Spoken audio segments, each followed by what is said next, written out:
Ice storms, okay, let's see. There's a beautiful painting by Wyeth. I'm a sucker for Wyeth. And it's called Ice Storm. And it's, you know, one of the Lynch boys with a Pennsylvania greatcoat, with a belt behind, you know, very Pennsylvania. He's looking out at this light. The window is way up high. It's like a transom, way up high. So you see the light, and you don't see what's outside. You just see the light. It's called Ice Storm. So I was moved to write a poem about ice storms. A veil seems to cloud the eyes of those who call the land their own for any persisting time, so that I, who assume the distance and voice of a passing alien presence, must ask if the residents are sometimes not also the walking dead. But when the rains of ice fall, confining dwellers and transients alike, the men approach the lethal white light of the window panes and almost smile. They are secretly relieved that death is at last this harmfully incisive, as it seldom is, but must now and then unavoidably be.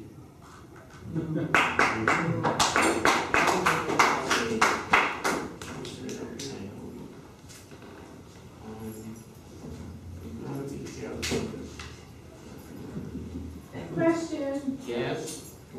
What means very Pennsylvania? Well, Wyeth said it was the blue greatcoat, the light, and the weather, and the barn that he was looking out of, and the boy that was painted, young man. It's one of the Lynch boys. He knew this family, the Lynches, and they were Native American. And it was just the coat that he was wearing, the blue coat with a belt in the back and the collar, these blue coats they wear. It was a revolutionary greatcoat.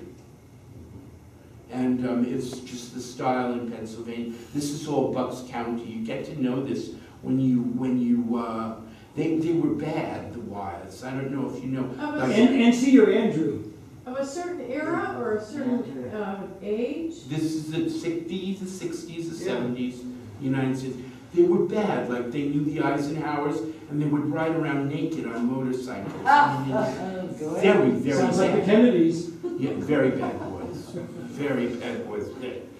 Anyway, let me see what I can... Like Romney. I'm very fond of this one. It comes from my high school reunion. I wrote a whole succession of them, and this one still resonates with me a lot. Notes from a class reunion. I no longer accuse memory, voluntary or not, of its poverty.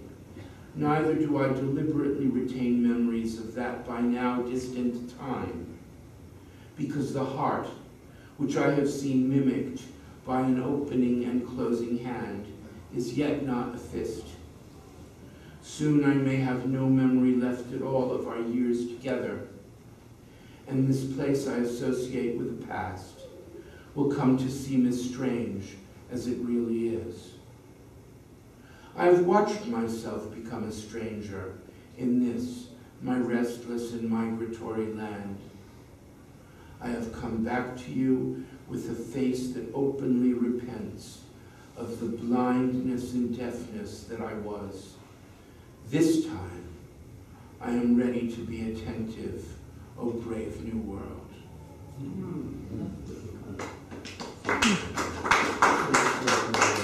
So, who here had a favorite stucco walled Italian restaurant when they were little? Did anybody grow up on Long Island? No. In the New York area? No. Nobody.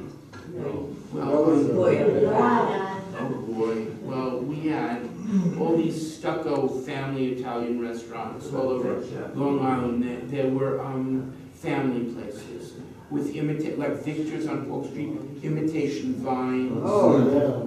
You know, the whole 9 yards, and the beer ads, the beer Neon signs, yeah, right. So I have a memory of one that that surfaced. The Villa Rosa. Partly by fear and partly by love, I became somebody else. And that was destiny, I guess. To continue bearing the same 3 names as before, but also to flesh out a personality unsuspected in the child that I once was. But memory, like an 8-ball, releases a proposal from its agitated currents now and then. And I am back inside the stucco walls of a Sinatrified space, redolent of thick red sauces and graced by an electrically activated Schlitz logo, astral and orbital, with circling points of light in all the colors of the spectrum. What can I call this but a tactic of memory, which I probably planted myself, cross my heart and hope to die? A time-released message, a shuttle between then and now, an admonition even from my earlier self to the contemporary of the future it was destined for, decades later, which reads, never forget the Villa Rosa.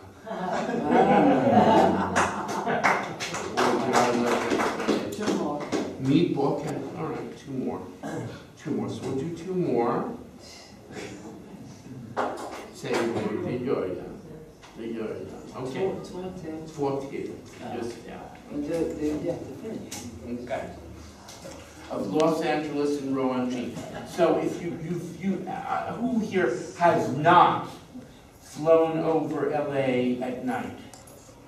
Oh, A few let's people. say, yes, a few. So imagine what it looks like to see LA at night, or reimagine it.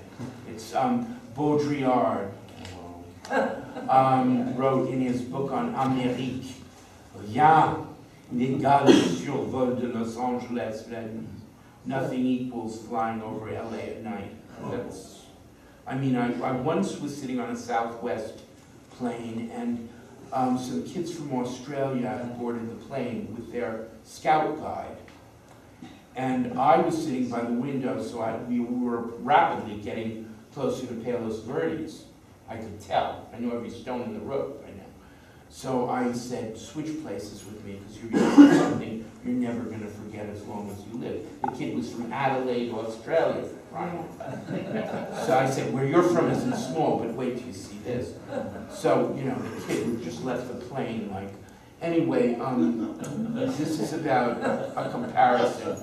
And you also know that the temple in Kyoto, Roanji, if Gary Snyder were here, you have no problem with this. The temple at Roanji is that Zen temple with the rocks in the white gravel. You've seen photographs. Okay. Of Los Angeles and Roanji. The city grew to resemble, from the point of view of an airplane arriving at night from any direction, the rock garden of Roanji, the white sand equivalent to the plane of artificial light, the rocks corresponding to the mountains obstructing the ocean of luminosity. In the eventuality of the floating world, there is something that conforms the rock garden of Roanji and any aspect of greater Los Angeles at night to the view of dark, isolated elevations set in an almost blindingly luminous expanse.